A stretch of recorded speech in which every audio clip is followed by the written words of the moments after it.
본동중학교 1학년 온라인 체육 수업 56차 시 수업을 시작하겠습니다. 지난 시간까지 이렇게 봤죠. 그리고 학교 체육 만들다 1부 다 시청했고 2부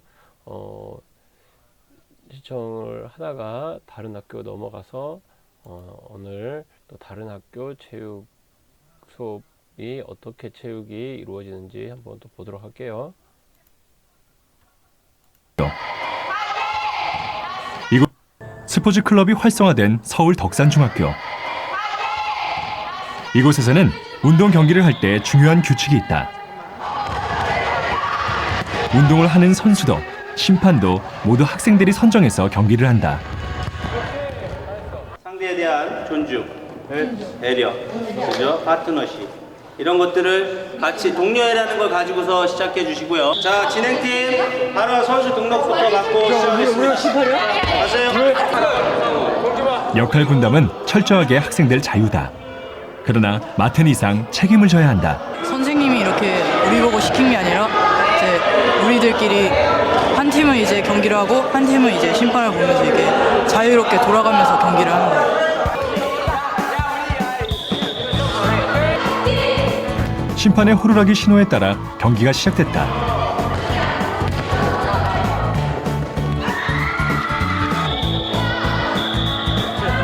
심판을 맡은 학생도 경기에서 뛰는 선수도 함께 즐기면서 경기를 이끌어간다.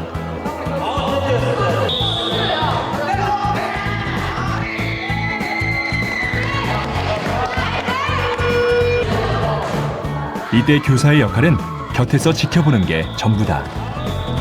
학생들이 그 방관자에서 참여자로 바뀌고 그 안에서 아이들과 존중, 배려, 격려 이런 것들을 가르치다 보면 사실 요즘 아이들이 외톨이로 많이 자라잖아요. 하나, 둘.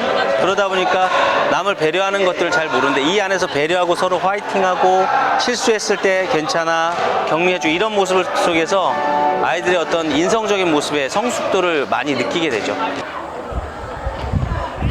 점심시간. 점심 식사가 끝나자마자 체육관으로 1학년 학생들이 모였다.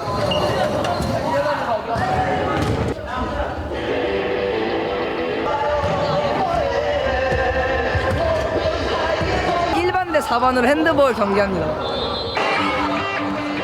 5명이 한 조가 된 핸드볼 경기다. 점심시간 가볍게 즐기는 반대항전이지만 점수를 기록하고 경기 진행을 담당하는 심판까지 엄격한 룰을 그대로 지킨다. 경기 규칙을 어기면 그에 맞는 처벌을 받는다. 선수들이 심판의 판단을 존중하고 따르게 하려면 그만큼 무거운 책임이 주어진다는 걸 아이들은 경기를 하면서 스스로 배운다. 그래서 그 누구도 반칙을 허용하지 않는다.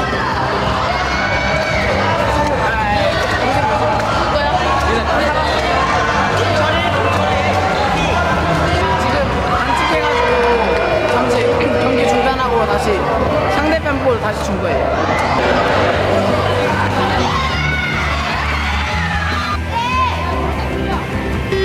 경기는 일반의 일방적인 승리로 마무리됐다. 하지만 그 누구도 이 경기에 불평불만을 하지 않는다. 승부가 아니라 경기 자체를 즐겼기 때문이다. 선생님일 때는 자유롭지 않았고 뭔가 어색하고 친구들이랑 더 재밌게 못해요. 저희가 할 때는 선생님들 할 때보단 더 재밌게 즐길 수 있을 것 같아요. 경기 규칙을 지키며 팀별 스포츠를 즐기면서 이 학교에는 작은 변화가 생겼다. 점심시간마다 경기가 계속 펼쳐지고 있기 때문에 2학년은 핸드볼을 하고 3학년 농구하고 1학년들은 피구를 하고 이게 매일 경기들이 다 있거든요. 학년별로 다른 요일에. 그러다 보니까 볼 것도 많은 거예요. 그런 데 가서 보고 발산하고 뛰어보기도 하고 심판도 하고 이러면서 본인들의 이렇게 쌓여있던 것들을 풀어서 그 화풀이 대상이 여기가 아닌 거죠. 그러면서 자연스럽게 학교 유리 깨져서 유리 갈아주는 것은 안 되는 것 같습니다, 이제.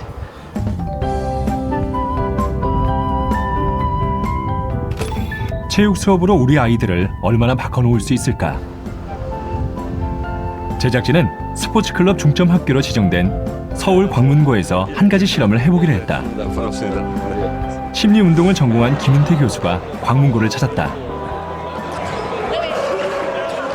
김윤태 교수는 2학년 8반을 대상으로 체육 시간에 심리운동을 적용해 보기로 했다. 보통 고등학교의 체육 시간은 수업을 하는 학생과 무리에 섞이지 않으려는 학생으로 나뉜다. 이들은 지금까지 해본 적이 없는 특별한 체육 수업을 하게 될 것이다. 인간의 몸은 어떤 메커니즘을 갖고 있는지, 내가 어떻게 사고하는지, 내가 어떻게 움직이고 내 정신 과정은 어떻고 내 행동은 어떻게 내 심리와 연관이 되는지 이런 걸 먼저 파악을 할 거고요. 제작진은 광문고등학교 학생들의 체육 시간을 꼼꼼히 관찰해 보기로 했다. 첫 수업은 상대방을 서로 알기다.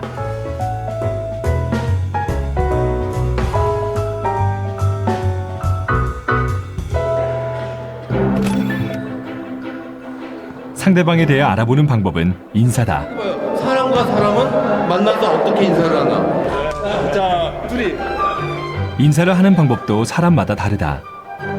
최대한 예를 갖추는 절부터 가벼운 스킨십까지. 인사법은 상대에 대한 태도를 보여준다.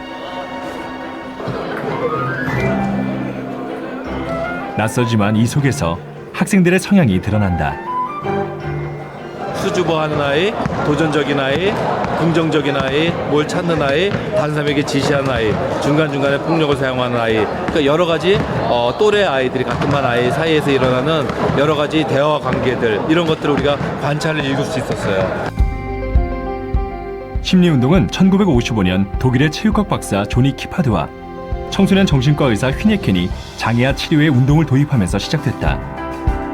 서로를 배려하며 즐겁게 어울리면서 운동은 놀이가 된다. 이렇게 개인의 인성을 중시하는 심리운동은 최근 다양한 분야로 확대되고 있다. 두 번째 시간은 함께 힘을 모으기 위해 배려하는 방법을 배운다.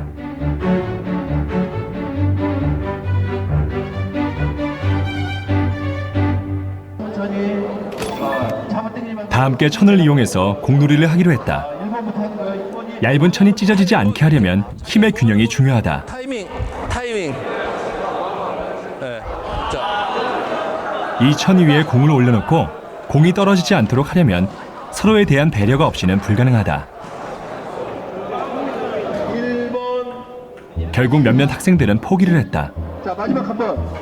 포기한 이유가 무엇일까? 20번. 정신적으로 힘들어요. 정신적으로. 솔직하게 귀찮아요. 많이 귀찮아요. 솔직하게 귀찮아요. 저거 이거 언제 하고 있어 이거를. 저거 맨날 운동회 때마다 하는 건데 저거 하기 귀찮아요. 저건 제 동생도 안 해요. 저건 제 동생도 안 해요. 광문고 2학년 8반은 거칠고 산만한 반으로 소문이 나 있다. 고등학교 남학생들의 전형적인 모습이다.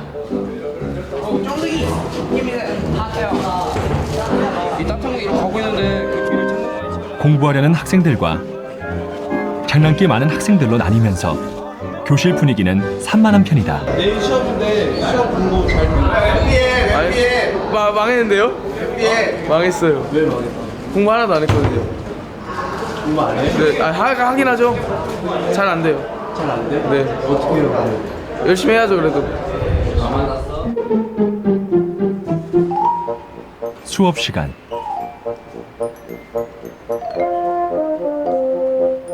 수업에 집중하지 못하는 학생들이 여기저기 눈에 띈다. 1학년 때는 많이 싸웠죠. 학교 벌레도 나누시고 싸움도 많고 그랬는데 요즘에는 학교 폭력 그거 하면은 경찰서 가고 무서워지니까 웬만하면 학교에서 안 싸우고 밖에서 싸우려 하죠. 태영이의 장난기는 2학년 8반에서도 유명하다.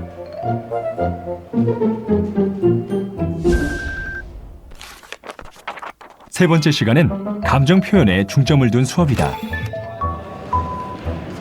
이날 수업은 술래 몰래 움직이는 놀이부터 시작됐다. 아부성이야. 빨리 잡아.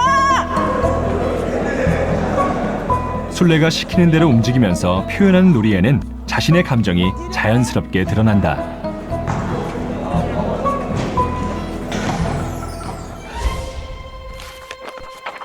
네 번째 시간은 상대방에 대한 경계심을 버리는 연습을 한다.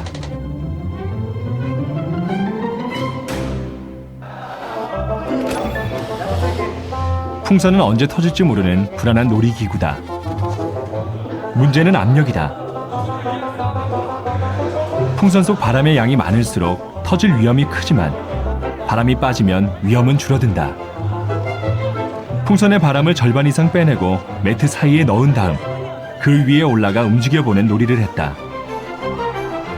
터질 줄 알았던 풍선이 터지지 않게 되면 자연스럽게 경계심이 허물어진다. 5번째 시간은 관계 형성하기다. 술래잡기 놀이를 하는 것처럼 보이지만 이 놀이의 목적은 옆 사람과 친해지는 게 목적이다. 의도적으로 인사를 나누면서 새로운 관계를 맺을 수 있다.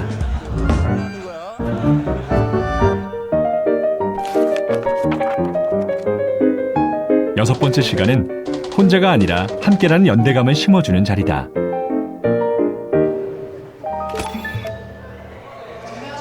그룹을 만들고 훌라후프의 좁은 공간을 함께 공유하면서 은연중에 연대감이 생긴다. 이렇게 놀이를 통해 자연스럽게 친밀한 관계를 맺는 게 심리운동의 핵심이다. 체육을 통해서 다른 사람과 동기부여를 하고요. 체육을 통해서 다른 사람과 함께 활동하면서 협동심을 기르고요. 이런 것을 통해서 첫 번째는 자기조절, 그러니까 폭력성이라든지 충동조절 이런 것들을 할 수 있는 거죠.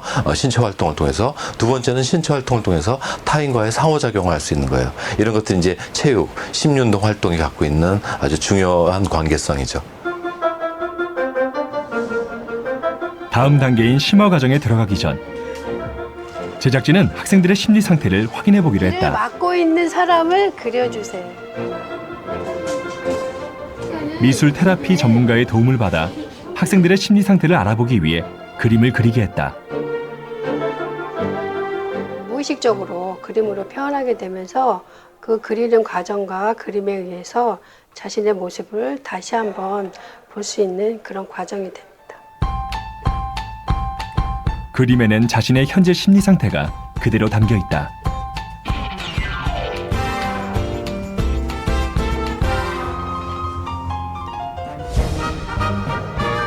상담과 표현력, 타인을 이해하는 프로그램은 계속됐다. 심리운동의 마지막 시간은 화합하기다. 학생들에게는 미션이 주어졌다. 하나의 주제를 정해 표현하되 반드시 무언극이어야 한다는 조건이다. 말을 하지 않고 몸으로만 표현하기는 말에 익숙한 사람들에겐 어려운 과제다. 그런데 이 공연에 태영이가 나섰다. 그때는 그냥 이걸 왜 하나 생각했어요. 막 완전 막 되게 어린애들이 하는 것 같고 중학교 때도 이런 거 한번 해봤는데 완전 재미없어가지고 그 기억이 또 나가지고 별로 하고 싶지 않았어요. 그래서 되게 활동 자체도 별로 그렇게 흥미가 없고 그래가지고요. 그냥 애들끼리 앉아 있었어요 그때. 심리운동 2번째 시간만 해도 태영이는 수업에 전혀 관심을 보이지 않았다. 늘 장난치는 데 익숙했던 태영이.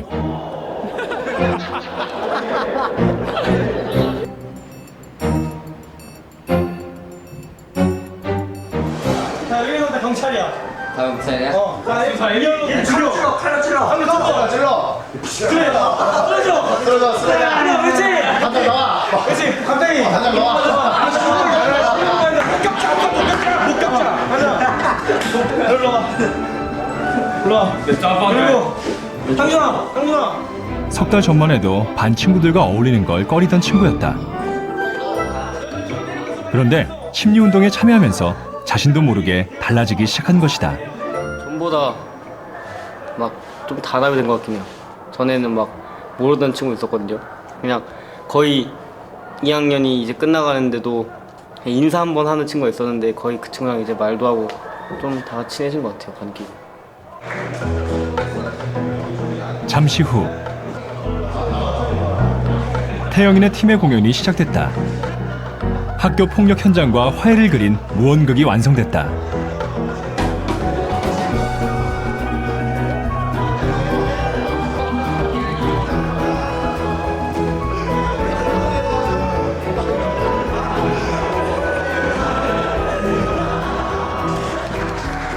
말하지 않아도 모두가 공감할 수 있는 내용에 박수가 터져나왔다.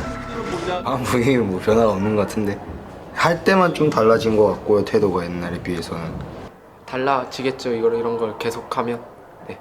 원래 안 친하면 아예 신경도 안 쓰는데 그래도 그런 거 많이 없어졌고 그래서 좋았습니다. 10번의 심리운동이 끝난 이후 학생들의 심리 상태에 어떤 변화가 있는지 알아보기로 했다. 자기가 그리고 싶은 대로 이렇게 3주 전처럼 상담사의 지시에 따라 그림을 그렸다. 사실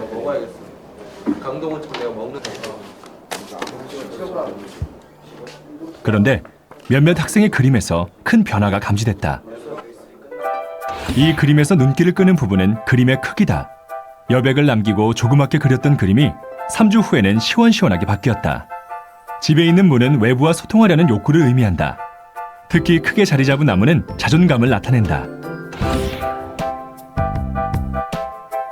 거친 표정을 강조했던 이 그림은 전체적으로 균형 잡힌 모습으로 달라졌다. 불안감이 사라지고 적극적으로 변화했다는 증거다.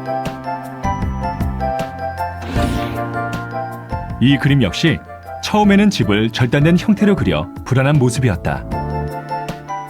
그러나 3주 후에 그린 그림은 나무에 물을 주며 미래의 또 다른 모습을 희망적으로 그렸다. 사전 그림에서는 그림 표현에서 회피적인 경향이 많이 보였지만 사후 그림에서는 개별적으로 전반적으로 현실에 적응하고자 하는 긍정적인 모습을 보여주었습니다. 조금만 분위기만 바뀌어도 이 학생들은 훨씬 더 진지해지고 또 적극적일 때 적극적이고 또 몸싸움도 긍정적으로 볼 수 있는 힘들 또 그런 것들이 다른 사람에게 피해를 주지 않으면서 서로 간에 존중하는 의사소통의 한 형태 이런 걸 통해서 우리가 의사소통 능력을 높인다면 타인의 감정 이해, 인정, 배려 그리고 충동 조절 그러면서 멀리는 미래에 대한 진지한 고민들 이런 것들로 친구 관계들이 이제 발전할 수 있는 긍정적인 일들이 일어나는 거죠. 학교 내 집단 따돌림 문제.